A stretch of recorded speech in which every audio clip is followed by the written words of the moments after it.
Among the American people about ethnic persecution and human rights violations in an area of Pakistan-occupied Balochistan. We're going to learn what it is, we're going to find out what's going on, and we're now going to speak to someone who is an activist and human rights defender live right here as he is in exile in the United Kingdom. So hideous, rotten to the core,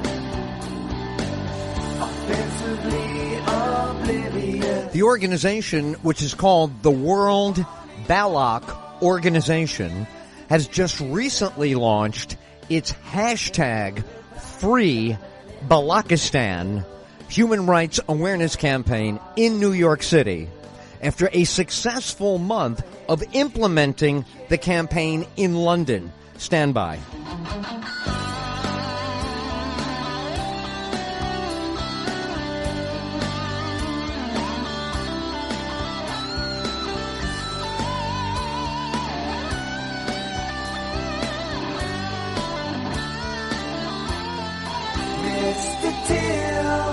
It is the Ed Tyll Show on Starcom Radio Network. On the line with us is Noordin Mengal, who is with this incredible organization. People are just learning about what the World Baloch Organization is. Noordin, welcome to the show. How are you today? Thank you, Ed, for having me on the show. I'm good, thanks. How are you? I'm well. You know, I introduced you as an activist, a human rights defender, who is also in exile as we speak. So let's wind it backwards a little bit. You are exiled since when, and why were you exiled? It's something that's very common in my family's history. It's more of a self-exile.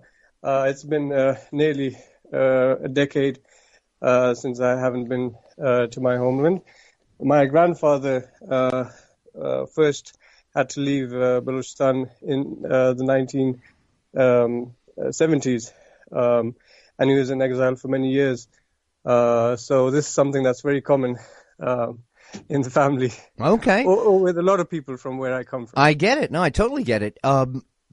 Annexed in 1948, am I reading that right? What exactly happened in 48? Was this tied to World War II? Was this a part of the resorting of the New World Order, they used to say in those days? Well, sort of. Now, in 1947, India and Pakistan became independent countries. So the British were there for over a century, and they decided to leave the subcontinent. And when they did that, the people of Balochistan is 44% of Pakistan's landmass today, but it's got the least population. So when they decided to leave, the people of Pakistan were given an option whether they wanted to be independent, whether they wanted to join Pakistan or India. And they opted to go for independence. Now, 9 months following that, there were several efforts made by the Pakistani powers to get Balochistan to join Pakistan, but the upper and lower house in Balochistan, they refused and they rejected that proposal. Now, was the 27th of March, 1940. Right? Was the United Nations in on this, like they were with Israel? Did they declare we will stand by? Yeah, tell me what happened in terms of international when you stood up and said we don't want to go with India and we don't want to go with Pakistan. What did the world say with that? On the 12th of August. Now, 11th of August is when Balochistan was declared an independent sovereign state. So on the 12th of August 1947, if you pick up the New York Times from that day, it says that Kalat, the capital of Balochistan, it was recognized as a sovereign state on that day, and even by Pakistan. So Pakistan recognized it as a sovereign state, yet 9 months later, Pakistani troops invaded the capital. They took over Balochistan, and since then, it's been an occupied territory. And all right, I want to go slow so I can get all of this, right? Earlier Right. you said it was 44% of Pakistan's land is That's Baloch. correct. Okay, so they occupied 44%, right? They went in after you guys declared independence. What correct. was the essence? Now, I'm reading here, maybe I picked up on it, maybe it's not this, but it does say that there is a secular issue. Yes. That this has to do with one country being one religion, another one another religion. Then there's people maybe don't want to join that religion, don't want to be in a theocracy, don't want to be in a religious state, and they declare secular independence. Is that a big issue in this controversy? Well, between in this problem that has gone on for years between the Baloch and Islamabad, the Pakistani powers, the problem has been that the Baloch by nature are secular people, and they're probably one of the most secular people in this entire region. You won't find a lot of secular people. A lot of people Right. probably notice that there aren't a lot of secular people in this region. Now, So when we use that word, here's what I think of, right? And you correct us and make us have the correct impression. We think of the Iran before the revolution.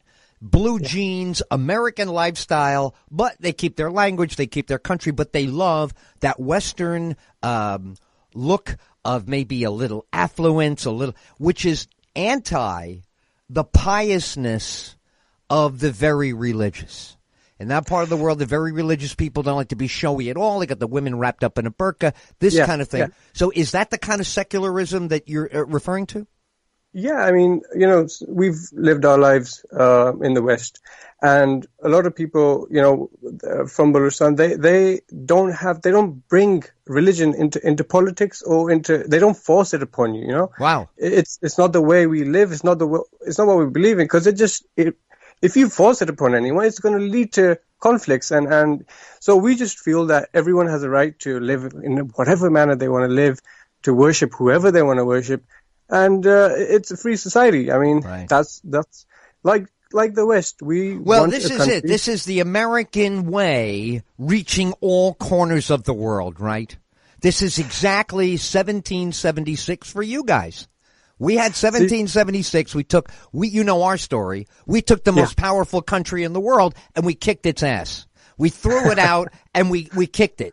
We kicked it. Yeah, A bunch of little farmers like us took those big, fat British guys with those expensive uniforms, their weapons, their boats, and we threw them right across the Atlantic. And what did they do? They want to be our friend now, which is good. So you are a 1776 case as well. Do you have a constitution? Does it say any of this stuff, that you have a one man, one vote, that you have no religion, that you have religious freedom, no state religion?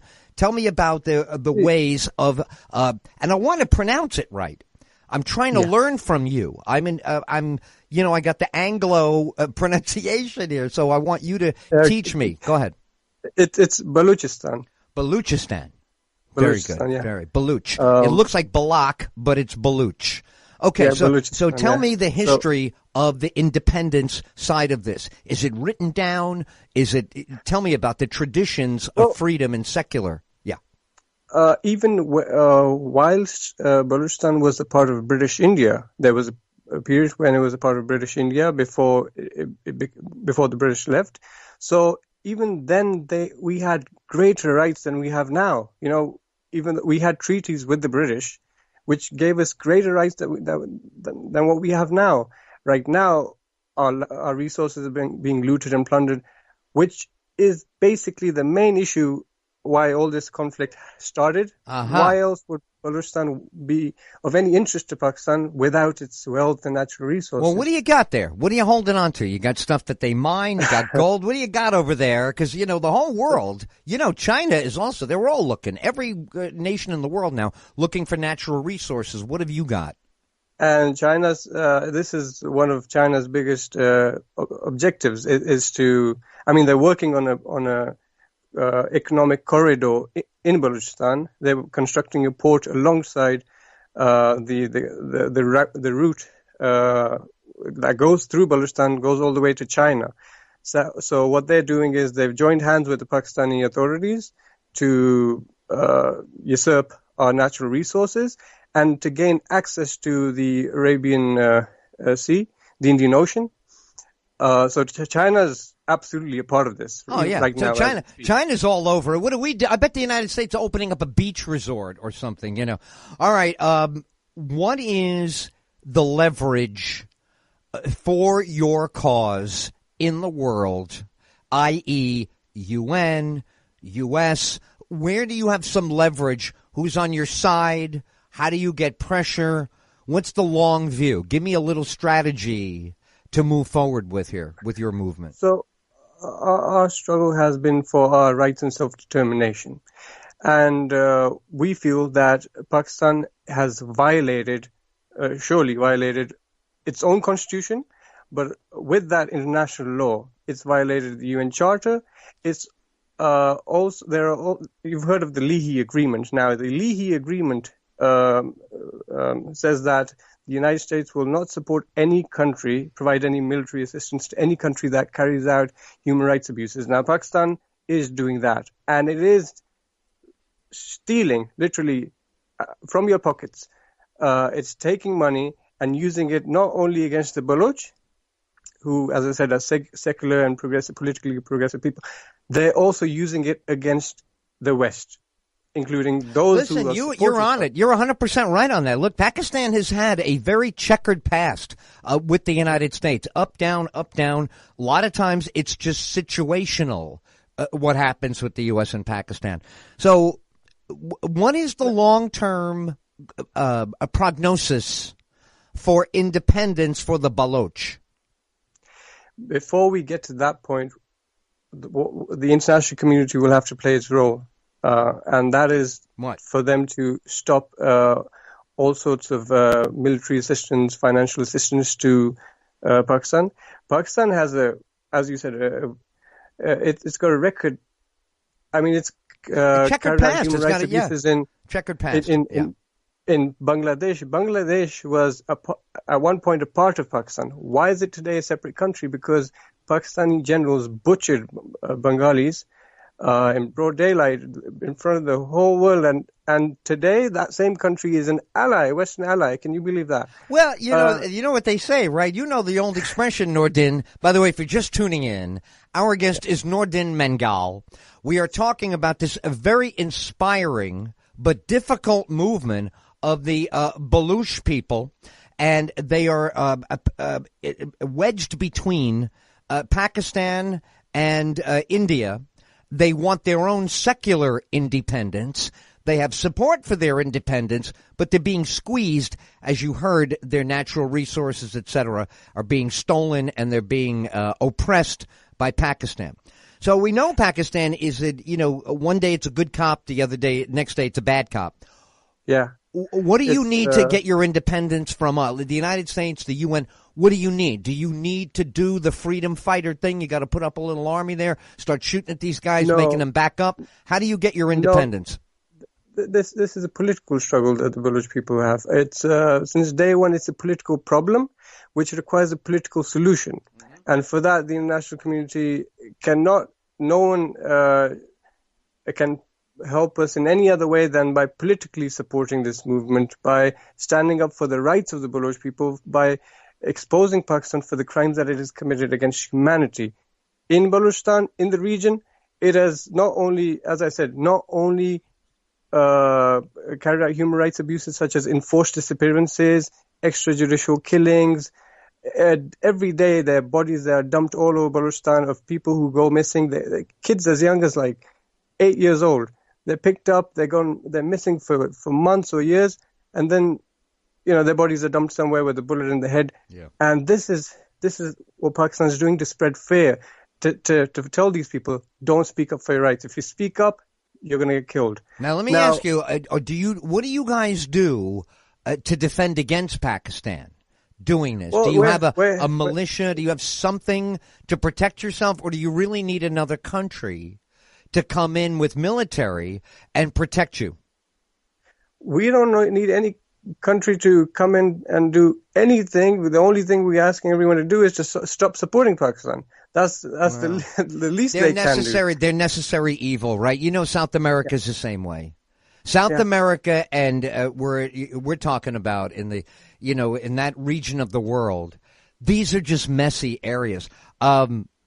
Is there any short-term goal? I mean, is there something that you're looking for to mark the progress here? I mean, one is the most, the most visible means of seeing the development of this autonomy. Now, as you asked, like, what is our strategy? How are we taking this movement forward? Now, because like people don't have the freedom to talk about this in Balochistan, so anyone who does, they end up getting killed or disappeared by the authorities. And so the only option for the Baloch people is to highlight this issue internationally. Now, that is done with, you know, by campaigning politically. But right now, as we speak, there's a human rights campaign that's ongoing. It's an advertising campaign in New York. It's on New York taxis. It says "Free Balochistan from Human Rights Abuses by Pakistan." So this is, and before this, there was a human rights campaign, similar advertising campaign in London, which really ticked off the Pakistanis. They weren't happy about it because the thing is that Pakistan's tried its best to keep this issue obfuscated. Like, it doesn't want anyone to know about this problem. That's why a lot of people, even though... Yeah. No, I hear you loud and clear. I get it. Is American media, are you getting on 60 Minutes? Not you, but I'm saying, is 60 Minutes doing it, CBS doing it, ABC doing it, CNN doing it? Are they really unaware? Are they too busy with other stuff? Is anything of hope showing up on these networks that would tell the story to people? I mean, I love being a part of it today with you. You are reaching people all across America. God bless. But I know, I've been in the media my whole life. Once it's splashed on television and the pain and the suffering is visual, the world, it turns on a dime with this kind of stuff. You know what I mean? So tell me where some progress is being made. Who's doing the job of getting the story out? Unfortunately, over the years, I mean, I hope this changes, but over the years, what Pakistan's struggled really hard to do is to stop journalists, even local journalists, to cover the issue. So journalists who report or write about it, they're intimidated, assassinated, and there have been so many cases where international press, first of all, they're not given access to Balochistan, but those who have managed to go there and report a little bit about what's going on, they've been kicked out by the Pakistani authorities from the country, or they've been beaten up. Like, there was this very well-known journalist who was beaten up. She was working for the New York Times, and she was beaten up in broad daylight by policemen for reporting on what was happening. Because, see, the thing is, unless the people and the media they dig into this issue, nothing's going to really change. And by the time everyone realizes that there's a problem, it's going to be too late. Let me ask it like this. You know, America has been revisiting its Vietnam experience this year. And no one would have thought that people like the South Vietnamese or the North Vietnamese were capable of the military resistance that they showed. Is this what's going to have to be? Pakistan is a militaristic country. Is it going to require military response either on your behalf or the Baloch themselves, kind of like the Vietnamese? You have to fight it because they will inevitably take everything you have.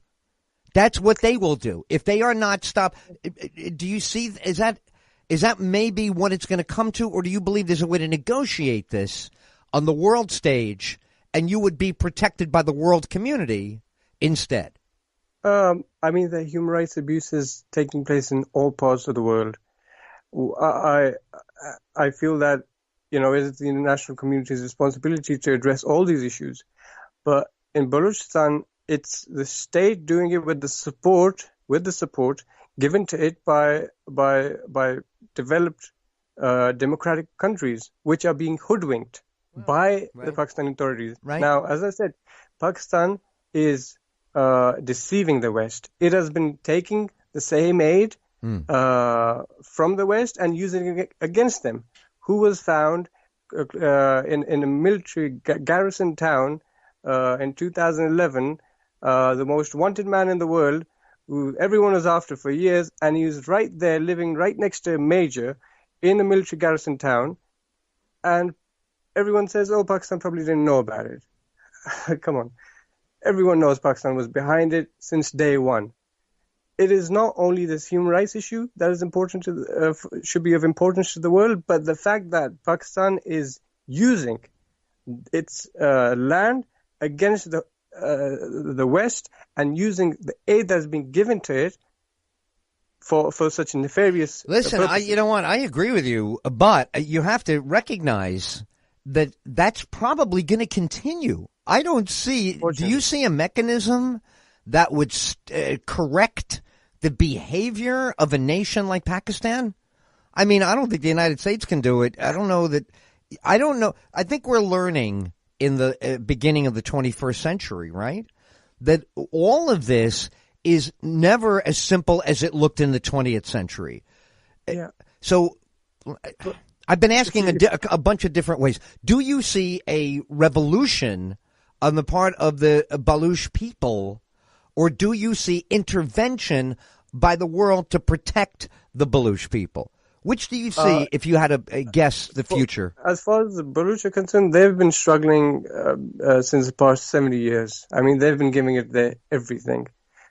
So the only option I feel that is probably going to work is that for the international community, especially the United States, they will have to step in. This is something that it's of not only of to our benefit, it's for the benefit of the whole region, and the international community. Everyone is going to benefit from getting rid of this problem, which is the Pakistani army. But that's what I mean. What could we do to Pakistan to correct it enough to welcome and live in peace with you? Now, first of all, right. The first step is to stop every dollar that's going to Pakistan. But that'll never happen. That'll never happen because America pays off every thug in the world because we need to call them when another thug it's just like the police. They know every drug dealer in that neighborhood because the day they're going after drug dealer A, they make a deal with drug dealer B. They allow him to deal some drugs. They allow him to do something bad because the other guy is worse. So this is not that I like it, but this is the history, and especially the United States. So it's people like you, Ed, and people from the media, and average people who are listening to this right now, who are getting to hear about this for the first time, for them to talk about this issue. Maybe then things will change, because what did the U.S. go to Iraq for? Weapons of mass destruction, wasn't it? Well, Pakistan's already got it. The truth, right? Exactly. Look, why did we go? Pakistan's already got it. Why did we do all that stuff? You know why, right? You and I we've seen enough. The United States will use everything in the world, as it should. The United States is the most powerful country. It's the most free country. It's the country everybody. Look, you guys, I love knowing about you, right? Because you want to have a secular, free nation state. That is a joy for every American. Right away, you're like a kissing cousin with us. Right away, you're like in the family because you have something clear, you have something modern, and you're trying to make a future. But it is tough for the United States to cut off anything with anybody. We keep the world together for everybody. China is into itself. Russia is trying to get important again. They want to be important over there desperately.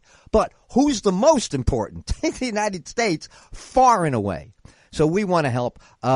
Is there anybody in our government who is receptive to you? Have you found a congressman or a senator? There are a few who have actually supported this movement quite vocally, and they're very supportive. They're bipartisan support from both Democrats and the Republicans, and it's not a lot, but it's still something that we never had. So it's sort of growing. It's going to take some time, I feel, but there are a few congressmen who have spoken for what I'm talking about, favoring what I'm saying, and it's going to take some time, I hope, but I hope that we'll get somewhere sometime soon. But as I said, it's Pakistan we're talking about. Every state, like as I mentioned, I was going to say something about Iraq. Like, why did the U.S. go there? It was because they believed that Saddam had weapons of mass destruction. But as I said, Pakistan has that already. It has it, and no one's saying anything about Pakistan, is it? Well, you know what? I'm a little older than you. I remember one morning waking up at 3 o'clock in the morning and turning on the radio, and that night, Pakistan had nuclear weapons. That was the news. The news is, President Clinton just found out. Nobody knew, or if they knew, they did nothing, whatever. So Pakistan, look, the United States has got to be a great illustration for you, Noordin, to see. What do we do with Afghanistan? What do we do with Pakistan? Personally, if you ask the average American, we'd be better off without either country. They really have been bad for so long. They kill so many people. Afghanistan's got the heroin. Pakistan's got this, secret police. They're always doing something awful. So this is a very tough responsibility for the United States. I hope that we give you support. I don't think President Trump would hesitate, because he is very outspoken about freedom like this. But I tell you, he's the first one. He's going to say, I need Pakistan. I can't get along without them. I need them on a string. I have to give them money. I got to tell them what to do. I got to spank them when they disobey. But the truth is, he's got to love you, because you are in the model of American freedom. This is what a great learning experience for us today. You've really done a great job on the show. I appreciate it. Yeah. It's just that, when people ask about Balochistan, it's really hard to cover all these issues, because there's so much going on. There's so much going on, political issues, economic issues, and, these issues. There's so much going on. Pakistan in itself is such a big issue for the whole world. So it's really difficult to cover all these issues. Well, I'll tell you what, you do a very good job. You do a very, very good job. I appreciate our guest, Noordin Mengal, political activist, human rights defender, spokesperson for the World Baloch Organization.